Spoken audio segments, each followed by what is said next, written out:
Hi, I'm Irene Tansman, author of A.B. and Arlene's Autism War. Today I'd like to talk to you about a Boston Globe article about how Congress failed America's disabled students. And about my last video was about should disabled adults with autism level three level three autism, severe autism, should they uh, should they be entitled to long-term care services like everybody else? This article that appeared in the Globe was about um, students with severe autism who the schools are having a very hard time serving them, so they're ending up unserved. And what I'd like to do is go through some of the comments and give you my opinion just on the fly. I'm reading these for the first time. Now, before I do that, I just want to briefly give you what my opinion is. My opinion, because the article was talking about how the federal government has never chipped in their promised share of the cost for special education students, which puts a heavy burden on local school districts. My feeling is that even their 50% commitment is not good enough because we have um, uh, what happens is when you have a child like this, the families are looking for the best school districts and they're going to try to move into those school districts. So, no school district has the incentive to have excellent programming for this population. And it's the same with adult services because they're funded through the state and through the federal government. No state, no state wants to actually have excellent services because then they'll have an influx of families who want these services, and no state can handle that. And just like that, no local district can handle that. So there is no incentive for very high quality services. So I believe that both special education services and adult services should both be funded from the federal government. It shouldn't matter where you live. It shouldn't matter how much money the parents have. Everybody should be able to access quality services. So that's my opinion. But they're talking about that the fact that there's a dearth of services, and they give an example of one kid. The kid is a 12-year-old. He's got severe autism. He hasn't been in school for a while, but he has had 30 hours of in-home ABA, that's not so bad. That's not so bad. The situation is much more dire for adults where they're going to get nothing. They're going to get nothing. 30 hours a week of home ABA is not that bad. Okay, so that's what the article was about. You can read that in the Boston Globe. Um, it was titled, this is June 19th, 2025. Share your thoughts on this story, how Congress failed America's disabled students. So, and as I said, my feeling is all of this should be funded from the federal government.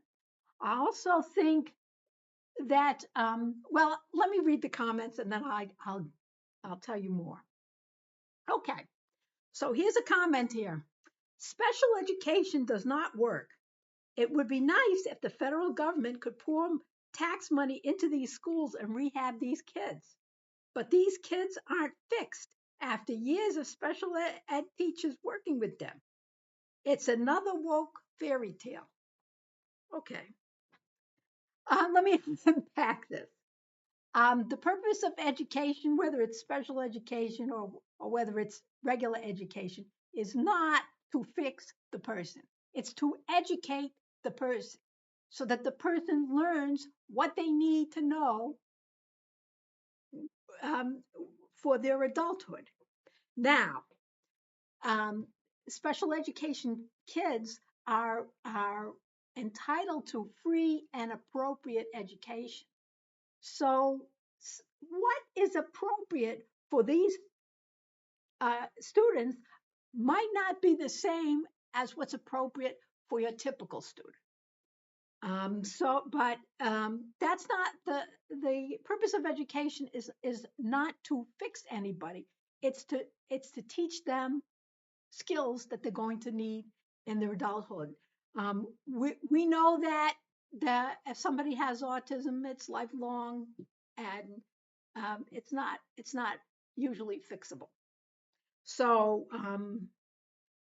that's my answer to that comment. Uh, all right. The cost is not sustainable, and most of it is an educational racket. Dollar sign, dollar sign, dollar sign. Okay. All right. So it depends on what you mean by a racket. Now you have these specialty schools that charge very high tuitions, and you have the corporate executives within these schools are earning huge amounts of money. So um, yeah, that part of it is a racket, and the transportation costs to transport these people from back and forth. I believe it could be done cheaper if we put the students front and center, that it's about the students, not about the, the private specialty schools, not about the corporate executives, not what's easiest for the school district, not what's cheapest for the school district. You want to put the individuals front and center, and you have to really, there has to be better oversight. You have to have better oversight and follow that money. So is it a racket? Yeah, it's kind of a racket. Yeah, it's a racket. But that that means you have to fix the racket. It doesn't mean that you have to get rid of the service. Okay. The article is dishonest. It describes the heartbreaking conditions that these kids have and then implies that more special ed will fix them. It doesn't. I wish it could, but the money spent rehabbing these kids in special ed is squandered. The kids do not get well. Well, that's the same answer as I have in the first comment. Um, that's not the purpose of special education. The purpose of special education is to teach them what they need to know. Now, I just want to say that um, you know it would be great if everybody could work in a professional job and go to college. And there are some people who are going to need help the rest of their lives, but that doesn't mean you don't want to teach them anything, because what happens is you're going to end up spending more money. You're going to spend more money because when uh, when disabled children or adults do not learn certain adaptive skills, what happens is they develop maladaptive skills instead. And these maladaptive skills, these maladaptive, not skills, maladaptive behaviors. In other words, if they don't learn to communicate, they are at high risk. And this is not my opinion.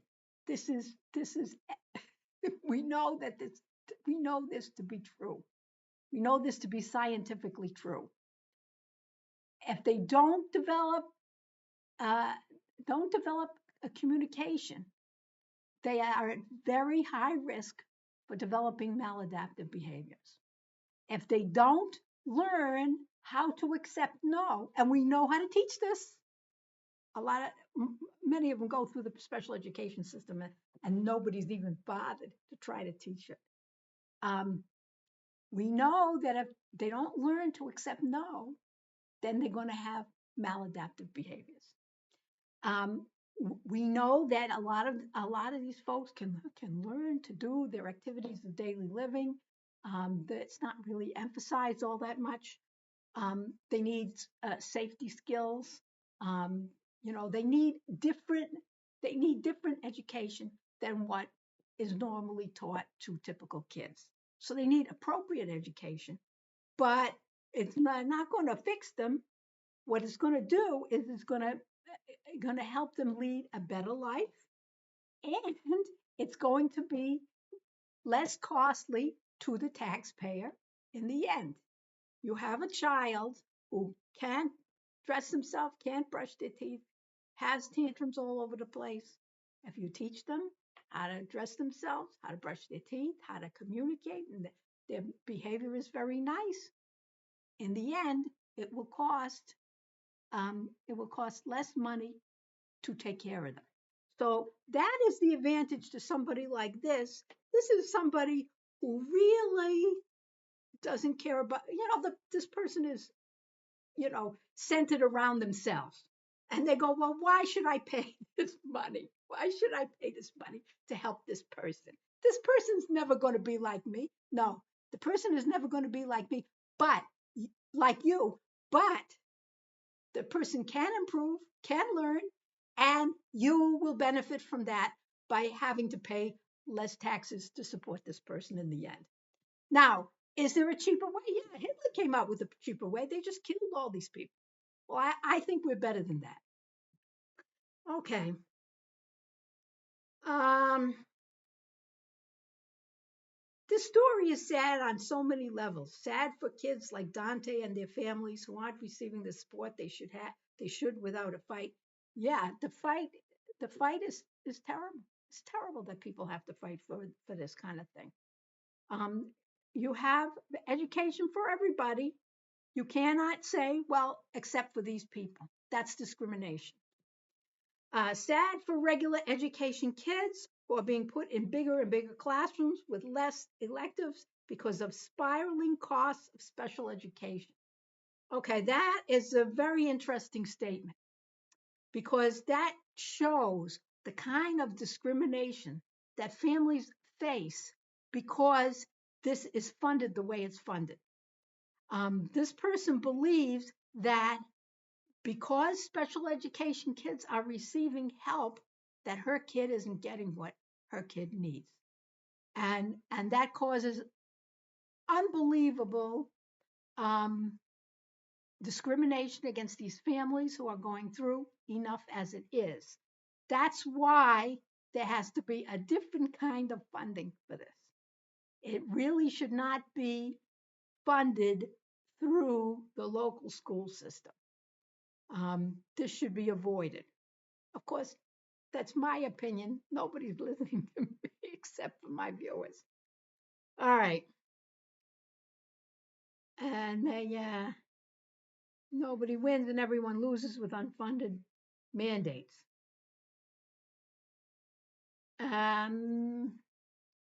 So sad. This child clearly benefits from a day at school. Despite his severe autism, he can be reached. It's a tragedy that he sat home for 17 months, but if there's no day school that is able to take him, the only alternative is a residential placement. From what the article describes, this is what's coming soon.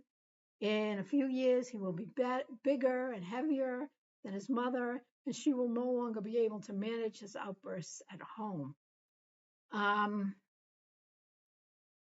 Well, if there's no day school, it's going to be very difficult to get a residential placement also. I don't think that this person really knows the system. And in terms of benefits from a day at school, I think what we need to do is for children like this, children and adults like this, we have to really emphasize communication, acceptance of no, health and safety skills, activities of daily living, all those things. And once they have those things, they should have access to some of these other things. Reading, they need reading, but it's different. They have to read because that can possibly be a good communication strategy. If you have an iPad, you have like various icons on there where the person can ask for things and communicate. But you not everything's going to be on there. So they have to be able to, um, type type out uh, other things. So that's where the reading comes in. That's the reading that they're going to need. And it's different. It's different. What these kids need is different from what the typical kids need. And I am not um, I am not in favor of inclusion no matter what. I think we want to do what's best for the special education children, the special education students, and we want to do what's best for the typical children. We have to keep them in mind um, when placing somebody with a severe autism in a classroom. You have to understand that they can't really be disrupting the other learners that are in the classroom. It's just unfair to sacrifice an entire classroom just for the sake of one. Okay, so now somebody replied to that person. Is being reached the bar you are setting for this? I mean, he can be reached. What does that even mean in the context of a public education? And is this the objective of our public schools, to only reach a severely disabled kid, to spend literally hundreds of thousands of dollars to do this reaching? I agree with your second point that residential placement, that is the only solution for kids with this level of disability. There is no public school set up to handle kids like this. The cost alone is prohibitive. Who do you think pays for the residential placement that's paid for by the school district? It's the same way that special education in the public school or in a private specialty school is. They go into a residential placement. You're paying for that.